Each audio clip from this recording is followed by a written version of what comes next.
What's going on, everyone? Welcome back. FantasyTeamAdvisors.com, bringing home the bacon. MLB DFS video. It is Sunday. It is May 2nd. We are back with another video here.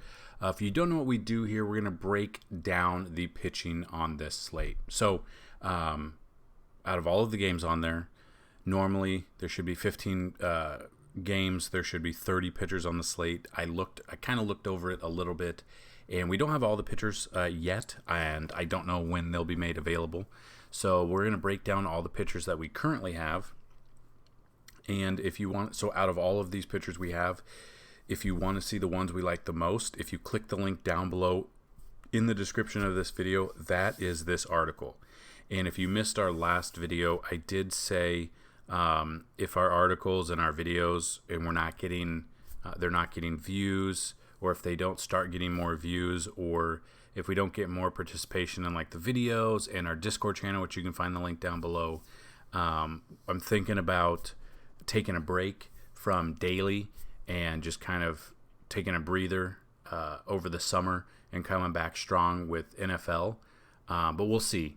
It just depends. If we start having more views, more people talking, and more subscriptions, then obviously we'll continue it. But like I said in the other video, I put in hours a week for very little payback. And whether or not that's just the views, so I know you guys like this, whether or not that's the just talking back and forth, asking questions. We have a huge Discord channel that I started about 2 months ago, and currently have 152 people offline and 12 people online. So, I mean, there's not a lot. I keep asking for questions in there. I don't get any responses. So if you want, check the link down below, and I'll get off this soapbox and we'll get to what you guys were coming to this video for. So if you do want to see a Fanduel and DraftKings GPP lineup, make sure you're a subscriber to this channel. Make sure you like the video.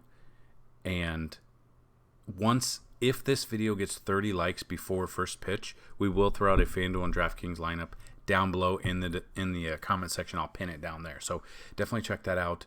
If you want to win a day pass, brought to you by FantasyTeamAdvisors.com, FTA Plus, all you got to do is be a subscriber. Tell me who's going to hit a home run, how far or what inning they'll hit it in, and the distance the ball travels. So without further ado, let's jump right into what we've got going on this slate for a nice Sunday. So just looking at the weather, there is no precipitation concerns. We do have some mostly cloudy. We have some wind. As you can see, like Detroit at the Yankees, winds blowing out at about 12 miles an hour, and it gets a little bit more later on. Miami at the Nationals, blowing out as well. So not a lot, but like 14 mile an hour. If there's gusts, like the Yankees game on Friday had upwards of 50 mile an hour gusts, and that can get brutal. So Royals at the Twins, it's blowing in, a little bit of overcast there, so that could bump up the pitchers depending on who they are once we get through it. So no rain concerns. We should be good unless something pops up out of nowhere. So we shouldn't have a delay for weather anyway. So we are looking good there. So jumping into the first game on the slate, you got the Cardinals at the Pirates. You got Carlos Martinez versus Will Crowe. Martinez, 104 plate appearances against the Pirates, only striking out 11.5%, 341 batting average. That is not good. Martinez has been, I think they've messed with his head. He has struggled this season. And I remember it back in like 2007, 2008, that era with the Yankees and Jabba Chamberlain. He was a starter, then he was in the bullpen, and he's a starter, bullpen. It messed with him.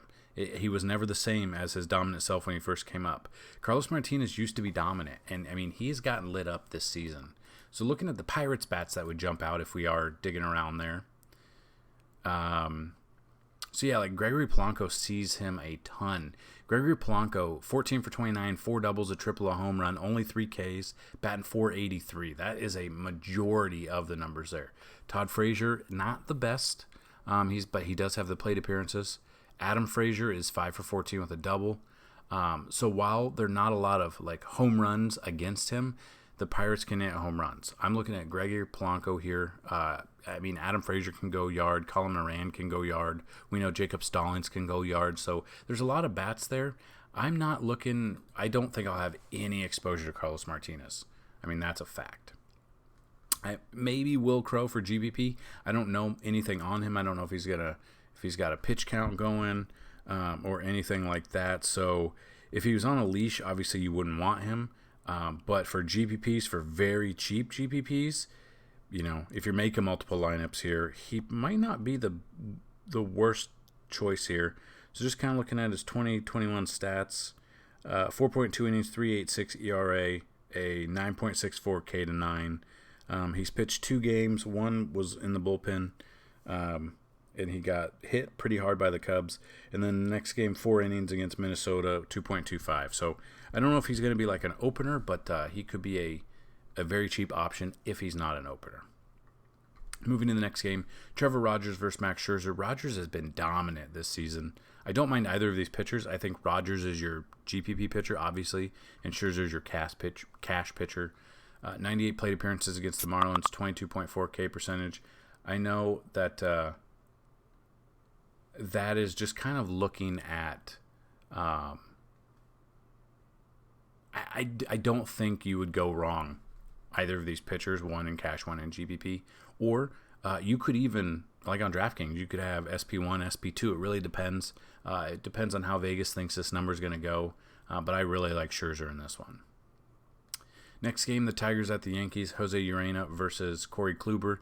The Tigers are bad. If the Yankees can get to him early, they go to their bullpen. The Tigers have the worst bullpen in the majors so far. Corey Kluber has been dominating lately. So just kind of looking at Kluber's numbers against the Tigers, they're not the best. I'll admit that. 128 plate appearances, 24.2 K percentage, 298 batting average.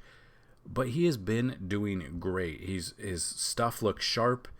His last start came on, was it last Saturday? Let's see. Came on the 27th, 6.2 innings. I think it was Monday. 6.2 innings, 135 ERA, one quality start there. If his stuff is sharp and the Tigers continue to struggle like they do, going into Friday's game before they gave up 10 runs, they were minus 44 run differential, meaning they've given up 44 more runs than they've scored, and that was the second highest, which I think was like the Nats at minus 25, and then they proceeded to give up 10 on Friday, and then they gave up 6 on Saturday. So the Tigers are bad. They're bad. But looking at this, I do love Kluber here. If you don't trust him in cash, definitely trust him in GPP.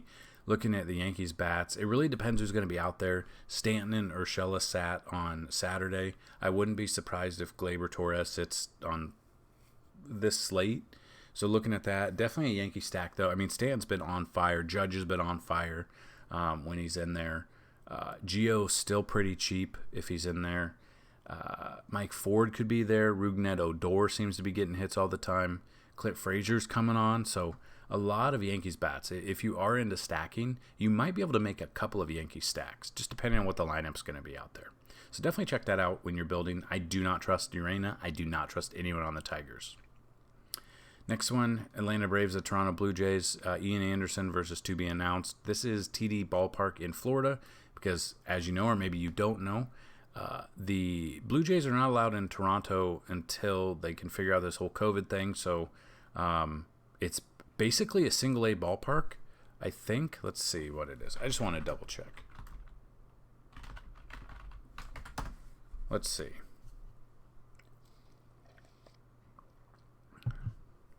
Yeah, this ballpark can only hold 8,500. It's a very small ballpark.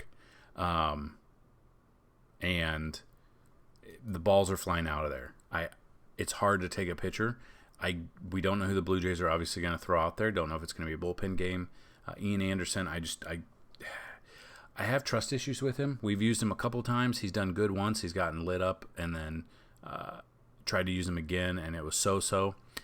GPPs, I don't mind, but the Blue Jays are hitting well. Everyone on that team's starting to hit well. So not I'm not enthused about this game. On the pitching side, I definitely would look at the bats. Acuna's on fire. I mean, you got Freeman, Albies, Marcelo Zuna if it's a lefty. But yeah, so probably not taking pitching in this one. Cubs at the Reds, probably not going to take pitching here. Trevor Williams in 137 plate appearances against the Reds, 352 batting average. I don't like that, especially at this ballpark.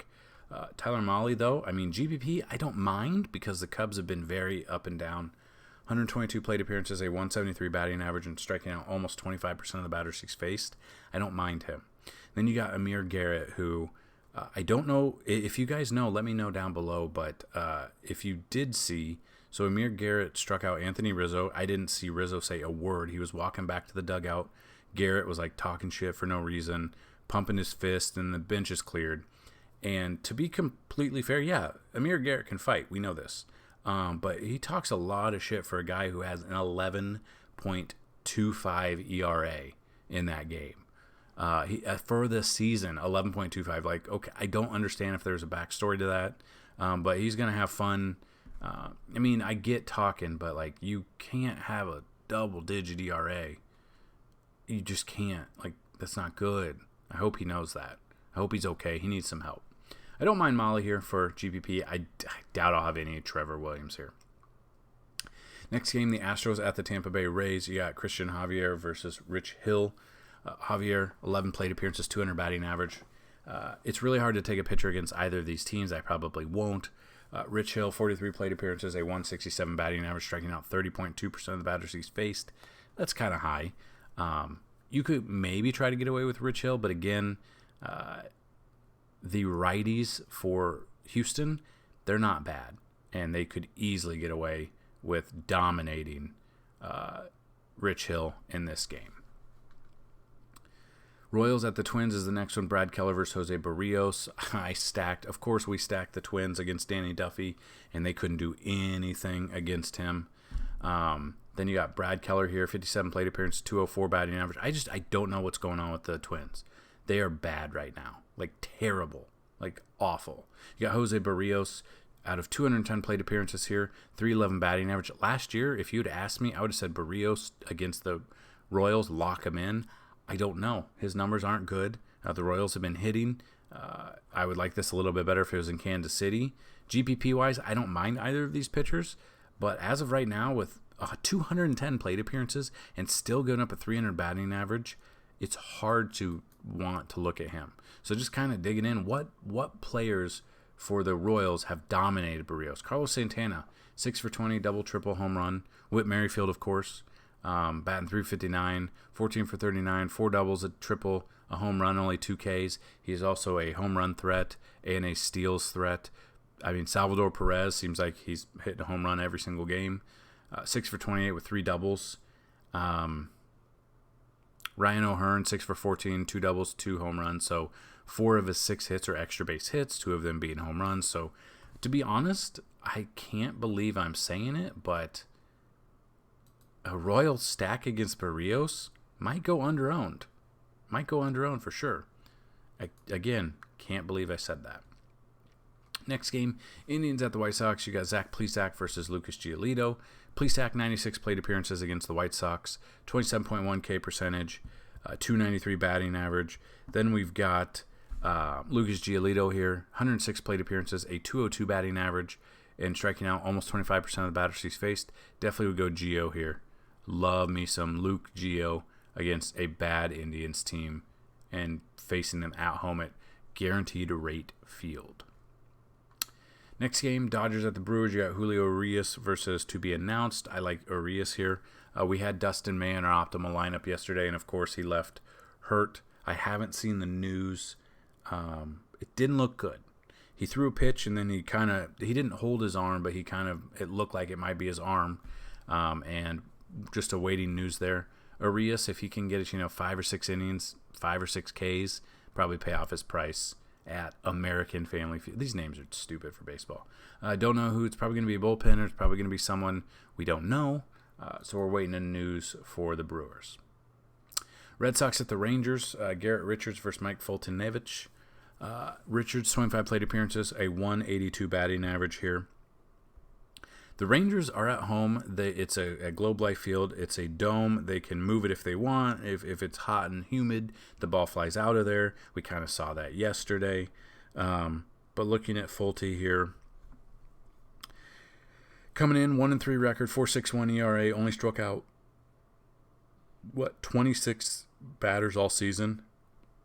Put that in perspective.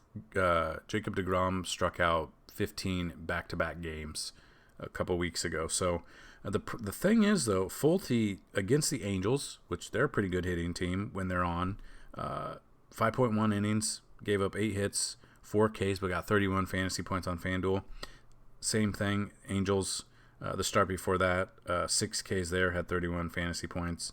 Against San Diego, 4.11, had 31 fantasy points. So, I mean, he's gotten some good fantasy points there. I think he'll go under-owned. I think a lot of people will go more Richards, so I don't mind Fulte and GPP. You have to remember, 2019 Fulte dominated. Was it 2019 or 2018? I think it was 2019. He dominated, and then he got lit up last year for the pitching for the Braves. They sent him down, and then he came up, and then they released him this year. So, or they released him or they trade him? I can't remember. They didn't want him anymore. His ERA is not the best. I think people will see that and steer away. I think Fulte could be one of those GPP pitchers if you are one that does make multiple lineups. Next one, the Orioles at the Athletics. Bruce Zimmerman versus Sean Manaea. It's hard to trust either of these pitchers. It's just a weird slate. Like, we have so many games, but there's not a ton of great pitching options. I'm probably not going to have exposure to these. Probably look at bats. It's weird to say I'm looking at Orioles bats, but yeah, here we are. I like both of these teams bats-wise. I'm not taking pitchers. Rockies at the Diamondbacks. Chichi Gonzalez versus Merrill Kelly. Gonzalez, 27 plate appearances, a 320 batting average. Merrill Kelly, 55 plate appearances, a 364. Whether or not, I don't know if that's in Colorado, but, Chase Field is Coors Field Jr., as we've said in the past. So just looking at the Rockies bats here, McMahon, 3 for 12, double, home run. Trevor Story, 5 for 12, 3 doubles, 1 triple, 1 home run. Charlie Blackmon, 4 for 9. Blackmon, I don't know. I drafted him pretty high in my season long, and it's not worked out for me yet. But I don't mind a Rocky stack here, even on the road. I actually don't mind a stack in this entire game. I mean, 27 plate appearance, so basically 1 star, gave up 320 batting average, barely struck anybody out. I don't mind. I doubt I'll have any exposure to these two pitchers. I would definitely look at bats here. So the Diamondbacks bats that have had success against Gonzalez have been, not a lot. Eduardo Escobar has 7 plate appearances, so that's a majority of the plate appearances. Stephen Vogt, 2 for 5 with a double and a home run. David Peralta, 1 for 3 with a double. So not a ton of exposure there, but definitely when the lineups come out, I probably lean towards the bats over the pitching. Angels at the Mariners the next game. Dylan Bundy versus Justice Sheffield. Bundy, 49 plate appearances, 200 batting average, striking out 32.7% of the batters. I like Bundy here. Justice Sheffield here, 32 plate appearances, 192 batting average. I don't mind either of these. I would look at Bundy for cash. I would look at Justice Sheffield for GBP. This one, Giants at the Padres, Kevin Gausman versus to be announced. Gausman is a GPP pitcher. I don't mind because it's the Padres, so you would be under or over the field, and you could get a lot of exposure there. And if Gausman has a good game, that's even better for you. So that's something I'd be looking at. We don't know who's going to be pitching for San Diego. And then the final game, for some reason, the Mets at the Phillies is the Sunday night ESPN game of the week, but whatever. David Peterson versus Zach Eflin. Peterson, 42 plate appearances, a 306 batting average, 31 K percentage though. And then Zach Eflin, 117 plate appearances, a 241. This won't be on the slate, to be honest. Unless you're playing like a single game, which you can't use pitchers in that, or an all-day slate, which you wouldn't be doing. But if you are doing like the single game, Bohm, Rhys Hoskins against David Peterson, I love them. They're starting to heat up. They're starting to hit home runs. That's something I'd be definitely looking at there. So there you go, guys and gals. All of the pitcher breakdown that we just had any questions, you can always comment down below. You can always email me, support@fantasyteamadvisor.com, or, tweet at us at advisor_team. I try to answer as quick as I can. But yeah, so any questions, definitely let me know. But hopefully this helped you. If it did help you, please show some support. Whether or not that's liking the video, sharing the video will be very helpful, tweeting it out, putting it on your Facebook page. All of that would help me immensely. Physically, by seeing the views. Mentally, by knowing that since I've been doing this since 2014, the 7 years of pretty much almost every single day. I know I missed a couple of days with articles and stuff. It would help me just kind of know that it's been worth it and you guys are looking for it. So if this helped you out, please let me know and definitely share it for us. So that's what I've got in this video. If you, out of all of these pictures, if you want to see the ones we like the most, click the link down below. That is today's article. You can check it out. Good luck, and as always, bring home that bacon, guys. Peace.